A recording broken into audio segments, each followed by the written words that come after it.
Thanks for staying with us. Welcome to News Across Nigeria on Channels Television. I'm Joke Rogers. Coming up on the program today. Operation Lafian Dole gets new commanders. Army chief praises troops for their commitment to the war on terror.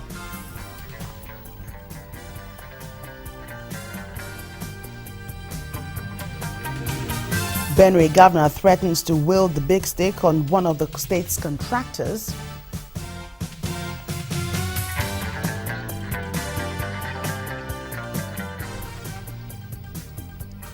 And Gbagi residents in Kaduna State protest over the government's plans to bring down their homes.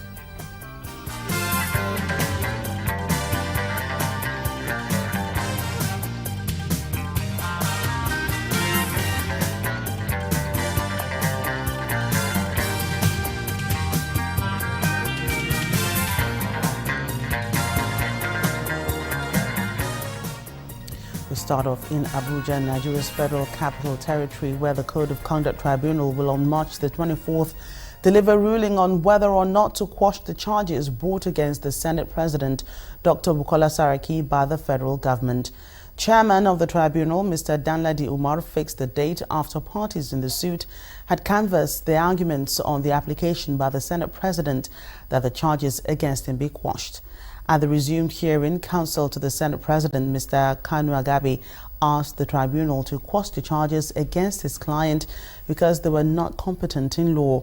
Chief Agabi premised his argument on the ground that conditions precedent for arraignment of any person found to have defaulted the Code of Conduct laws was not fulfilled. Mr. Agabi told the tribunal that his client was not invited by the Code of Conduct Bureau as required by law to deny or admit the alleged discrepancies and irregularities in the asset declaration form submitted to the Bureau 13 years ago. He also said that the Attorney General of the Federation was wrong in law in initiating the charge because the Code of Conduct Bureau, the Bureau Act, that is, vested power to accept asset declaration form, investigation of assets form, and prosecution of defaulters on the Bureau and not on any external force. He recalled the trial of former Lagos State Governor Mr. Bola Ahmed Tinubu, who was set free by the tribunal because of the failure of the Code of Conduct Bureau to fulfill the condition precedent of inviting him first to make his statements on the alleged default before referring him for trial. He also recalled the case of 10 other former governors who had the opportunity of being invited to defend their asset declaration but were not referred to the tribunal after clarifying the allegations against them. Well, it's less than 24 hours. The rerun elections in Rivers State and all appear set for the exercise. Naturally, security is heightened as only just yesterday the Nigerian Army lost 2 of its men in a shootout with hoodlums in the Abunima area of the state. Earlier, we spoke to our correspondent, Charles Eruka, who is in Port Harcourt, spoke with one of the election observers, Chris Newsom, who talked about his impression about the preparations. Well, talking about the Independent National Electoral Commission, now you've been liaising with them. Now, how have you seen their handling of preparations? The last couple of days, there's been a lot of effort gone in. It's one where they put a lot of people on the ground, and for one state, there's a lot of resources deployed. And I think on their side, they're doing what they can. Now it comes down to how the political parties, how voters, and how the public conduct themselves at the weekend. Well, we've talked about the deployment of personnel. Do you think there is too much security as far as these polls are concerned?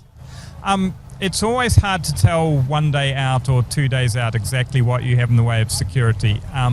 As far as police officers go, this looks fairly standard with some additional focus. It's been good to see that they've identified flashpoints and that they'll focus on those. But when you have so many polling units, you actually do need a lot of police even to provide basic cover.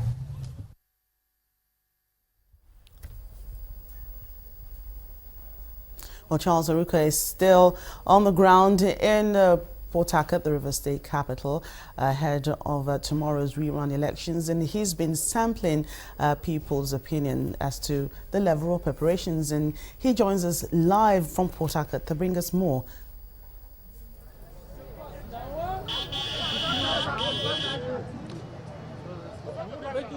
like this. Just pass, they go no verse. Well, as you can see, there's a little bit of a confusion here at the INEC headquarters, but men and materials have already been deployed. Materials have been moved out, and as you can see here, it's a security presence. Of course, these are some of the vehicles being used by the Independent National Electoral Commission for some of their operations. In any case, some concerns have actually been raised about the deployment of men and materials. Some of them have been addressed, some not yet addressed. At this point, we are being joined by Ambassador Emmanuel Nkweke, the head of the Civil Society Platform, a group of election observers in Rivers State, to enlighten us about their preparations on the coverage of the election. Ambassador Nkweke, thanks for joining us. Thank you very much. As the head of the Civil Society Platform in Rivers State here, so far I have actually made meeting with the INEC commissioner here in Rivers State and the commissioner of the police, which actually tell us that everything is under 100% preparation for them to back up the action of tomorrow's activity here in Rivers State. But one thing we have observed as civil society activists here in the state, the amount of the number of observers groups sent to Rivers State here is quite very not acceptable by us.